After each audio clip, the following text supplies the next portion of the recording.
यदि शरीर में रोग हो गया और वो रोग समाप्त ही नहीं हो रहा, 4-6 दिन हो गए हॉस्पिटल में पड़े, डॉक्टर अपना काम करे, उसको करने दो। आप एक बेलपत्री का पत्ता लेकर अशोक सुंदरी वाली जगह पर, ये डंडी जहां से पानी बहता है उस ओर हो, और ये पत्ता अशोक सुंदरी वाली जगह पर इस तरह से रखकर उसके ऊपर पंदकेश्वर महादेव के नाम से जल चढ़ाकर एक अंजलि में थोड़ा सा जल लाकर उस रोग ग्रस्त व्यक्ति को मात्र आचमन करा दो, और आचमन भी नहीं कराओ तो उसके मस्तक पर उस जल को मात्र लगा दीजिए। ज्यादा से ज्यादा 8 घंटे 9 घंटे लगेंगे और वो धीरे धीरे ठीक होना प्रारंभ हो जाएगा। भारी से भारी रोग है तो भी कुंदकेश्वर भगवान का मात्र स्मरण करें।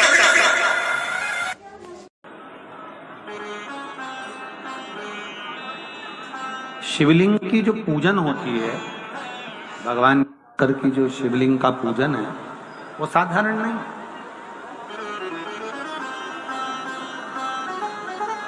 दो गुप्त नवरात्रे होते हैं, थोड़ा ध्यान देंगे। 2 गुप्त नवरात्रे होते हैं। एक गुप्त नवरात्रा यही माघ के महीने में आता है, जो 10 तारीख से चालू हुआ, 18 तारीख तक चले। श्रृंगी ऋषि ने इस गुप्त नवरात्रे का बड़ा वर्णन किया। श्रृंगी बाबा ने इस गुप्त नवरात्रे के बारे में बहुत कुछ बताया, बहुत कुछ।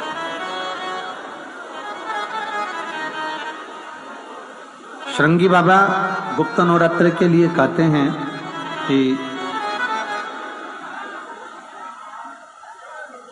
अगर इस गुप्त नवरात्रे के अंतर्गत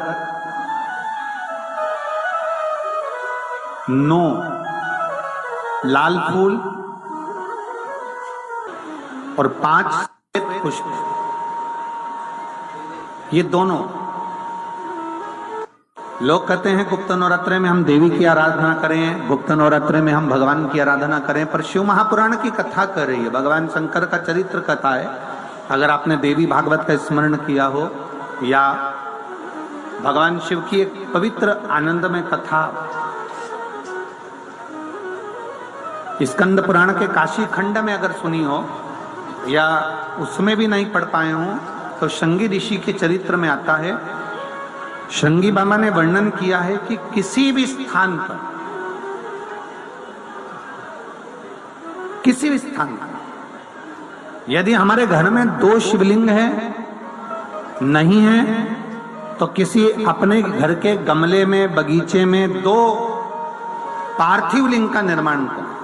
2 पार्थिव लिंग, उसमें एक शिव जी का स्मरण करें और एक में माता पार्वती जी का स्मरण करें। देवादिदेव महादेव 2 स्वरूप, 2 लिंग प्रकट कर एक पर 9 पुष्प लाल और एक पर श्वेत पुष्प 5 समर्पित करें, बाबा की आराधना करें, घी का दीप लगाएं, पूजन करें और बाद में उन शिवलिंग को, उन पुष्पों को विसर्जन कर किसी भी नदी में, तालाब में, बावड़ी में, अगर वहां नहीं विसर्जन कर सकते हैं तो किसी वृक्ष के नीचे उनका विसर्जन कर दो। पर ये नवरात्रे, ये जो गुप्त नवरात्रे हैं, इस माघ महीने में जो गुप्त नवरात्रे आती है, इसी के अंतर्गत इसका पूजन है। एक बार हमने पहले वर्णन किया था, जिसके यहाँ संतान नहीं होती उसके लिए भी पहले जो आषाढ़ के महीने में जो गुप्त नवरात्रे आते हैं उसका स्मरण कराया था। जब जीवन में कहीं समस्या खड़ी हो जाए, कहीं बहुत विकट समस्या है और कोई हल ना मिल रहा हो जाता है, जीवन में कोई घड़ी ऐसी आके खड़ी हो जाती है जहां पर हमको सोचने के लिए भी समय नहीं है। तब 3 तरह का जल शिव को समर्पित होता है और वो तीनों तरह के जल का अलग अलग भाव है महाराज।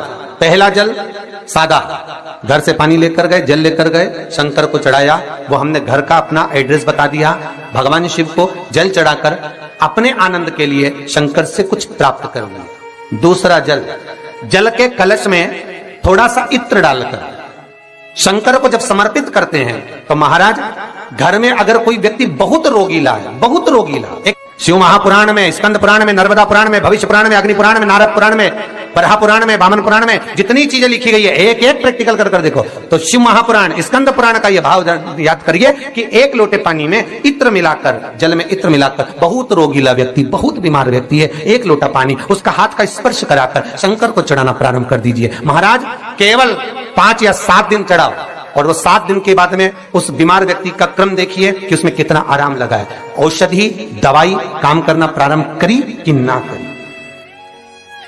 केवल इत्र समर्पित, इत्र का जल। तो पहला जल सादा, दूसरा जल है इत्र का, और महाराज तीसरा जल जो शिव महापुराण के अंतर्गत कहा गया है बेलपत्र का जल। तीसरा जो जल है वो बेलपत्र का जल है। बेलपत्र का जल कैसा? तो महाराज शिव महापुराण की कथा कहती है कि जल के पात्र में एक बेलपत्र अंदर डालकर उस जल के पात्र को ले जाकर शिव को समर्पित करना, अर्थात अपनी मन की कामना भगवान शंकर से कह देना। केवल बेलपत्र के माध्यम, बोलना नहीं है हमको, कुछ हमें कुछ कहना नहीं है। 3 तरह का जल का जो व्याख्यान वर्णन किया गया, एक सादा जल जो भगवान को कहा, आपने अपना एड्रेस बता दिया, आपने अपने मन का भाव बता दिया। इत्र का जो जल चढ़ाया गया वो केवल रोग मुक्ति के लिए चढ़ाया गया। और तीसरा बेलपत्र, अगर उस जल में एक बेलपत्र भी पड़ी हुई है और वो बेलपत्र पड़ा हुआ जल आप जिस भाव से चढ़ा रहे हो, जिस कामना से, अगर तुम्हें लगता है कि मेरी दुख का समय समाप्त नहीं हो रहा, मेरी दुख की घड़ी समाप्त नहीं हो रही, तो जो पेड़ तुम्हारे यहाँ लगा हो, जो पौधा तुम्हारे यहाँ लगा हो, जो वृक्ष तुम्हारे यहाँ लगा हो, जो क्यारा तुम्हारे यहाँ, कुंडी तुम्हारे यहाँ, उसी की मिट्टी को, उसी के पेड़ के नीचे, उसी पौधे के नीचे उस मिट्टी को थोड़ा सा हाथ से उसको उठाकर एक लिंग की आकृति बना लें। उसमें जलाधारी बनाने की जरूरत नहीं, केवल लिंग की आकृति बनाकर उसी की पूजन वहीं कर कर पानी चढ़ाकर 15 से 20 मिनट बाद अपना काम करने के बाद उसी को उसी मिट्टी में विसर्जन कर दें अपनी कामना कर कर। देव अधिदेव महादेव 2 महीने के बाद क्या देगा ये वही जान सकता। पर कथा सुन रहे हो, जितने फेसबुक और यूट्यूब पर सुन रहे हो, बहुत सावधानी से सुनना। सूखे आम के पत्ते जमीन पर गिर जाएं। कैसे पत्ते? जब पतझड़ का मौसम आता है तो आम के जो पत्ते नीचे जमीन पर झड़ते हैं, 21 पत्ते इकट्ठे कर कर उसको आग लगाकर जलाकर भस्म तैयार कर लीजिए। और जिस पुरुष नारी को चर्म रोग हो जाए, चर्म रोग, कहीं खुजली चल रही हो, कहीं दाने पड़ गए हो, कहीं चमड़ी सफेद लाल काली पीली जैसी पड़ गई हो, कहीं दाग हो रहे हो, चर्म रोग, कहीं खुजाल चल रही हो, तो शिव महापुराण की कथा का ये संवाद याद रखिए। लिंगपुर आम के पल्लव को जो वर दिया गया, तो आम के 21 पत्ते इकट्ठे कर कर उसको आग लगाकर उसकी भस्म तैयार कर कर शंकर भगवान के शिवलिंग पर शाम के समय प्रदोष काल में चढ़ा दीजिए वो भस्म।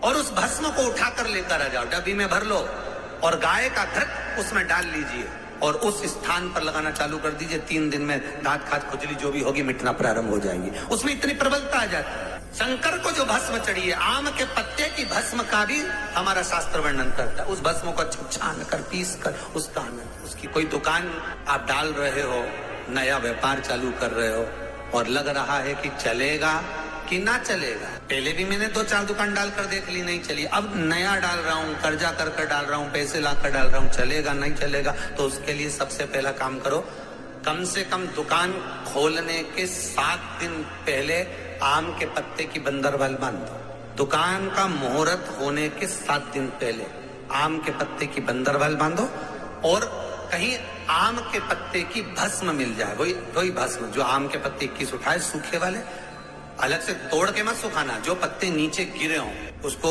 उठाकर सुखाकर, सूखा हुआ जो पत्ता हो उसको जलाकर उसकी भस्म बनाकर उसमें थोड़ा सा चंदन मिलाकर और उसी से सम्मुख में जहां 7 दिन पहले तुमने बंदरबल बांधी है, दुकान खोलने वाले दिन उसी आम के पल्लव की भस्म जो शिव पर चढ़ी थी उसी में चंदन मिला हुआ वो एक स्वस्तिक का निर्माण कर दो। फिर आप अंदर कोई पूजन करो ना करो, आपने कोई अनुष्ठान करा ना करा, यज्ञ पूजन करी ना करी, अगर आप प्रवेश भी कर गए, इतना आपके पास धन नहीं था और आप प्रवेश भी कर गए, तो भी घाटे में नहीं जाओगे, व्यापार उन्नति की ओर ही बढ़ेगा, व्यापार बढ़ेगा उसमें।